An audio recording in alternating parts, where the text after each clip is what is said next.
কোনো মানুষ নয়, অতিথিদের খাবার পরিবেশন করছে রোবট। কেনিয়ার রাজধানী নাইরোবিতে দেখা মিলল অভিনব এক ক্যাফের। রোবট, বাবুর্চি অন্যান্য কর্মীদের সমন্বয়ে ক্যাফেটি পরিণত হয়েছে আকর্ষণীয় স্থানে।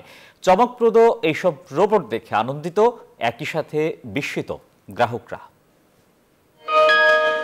খাবারের ট্রে হাতে নিয়ে অপেক্ষমান রোবট একের পর এক সুস্বাদু খাবার রান্নার পর প্লেটে তুলে দিচ্ছেন শেফ। গ্রাহকদের কাঙ্ক্ষিত খাবার অর্ডারগুলো পৌঁছে দিচ্ছেন রোবট। প্লেট নিয়ে সঠিক গ্রাহকের কাছে গিয়ে দাঁড়াচ্ছেন। খাবার নিয়ে দাঁড়াতেই নিজ দায়িত্বে নিচ্ছেন গ্রাহক। রোবটগুলোর গায়ে লেখা রোবট ক্যাফে।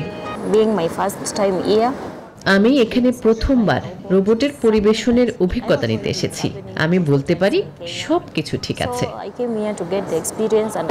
রোবট, বাবুর্চি অন্যান্য কর্মীর সমন্বয়ে আকর্ষণীয় ক্যাফেটি পরিচালিত হচ্ছে কেনিয়ার রাজধানী নাইরোবিতে।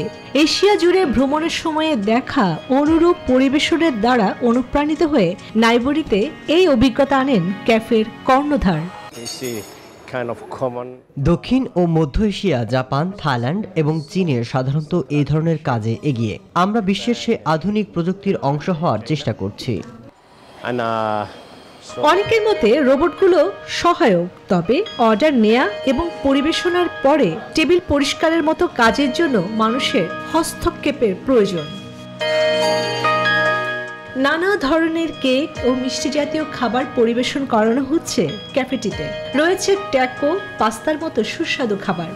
সাধারণ ক্যাফের মতো মনে হলেও এর বিশেষত্ব অত্যাধুনিক প্রযুক্তিতে তৈরি ক্যাফের রোবট। চন্দ্রা, নিউজ 24।